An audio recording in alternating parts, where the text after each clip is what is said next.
We've got phenomenal people that work for us here. So I visited the volunteer center. I met with some of the people that have been evacuees. I must admit their spirits seem to be pretty high today compared to what one would expect. I think everyone's anxious to get back to their homes and make sure everything's safe and secure. But they're all pretty reasonable. You know, they're saying they're ready to go when it's time to go. They're checking up. They want to get there, but they're not going to rush it. And I think that's actually helpful to us.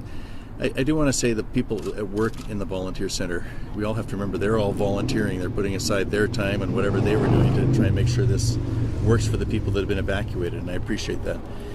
And so in spite of any frustrations people have, I think we have to recognize there's an awful lot of very good, strong community spirit and support for people.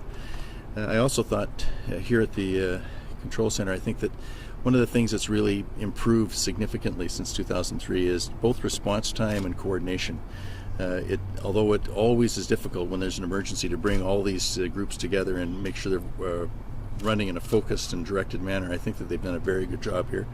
And again, people set aside their normal lives so they can come and do this. They do a very good job for all of us. I think first of all, every time we do have an incident like this, we look and we find out what we can learn. But there's 35,000 hectares that have been improved as a result of the interface actions that we've taken. There's $15 million available for local communities. You can't make it happen. People have got to help make it happen.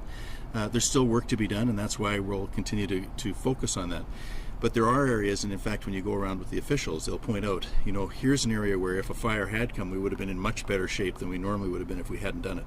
The challenge is you can't be certain exactly where a fire is going to come. So you have to have the kind of equipment that's necessary. We've upgraded equipment, not just the structural equipment, but the air fleet.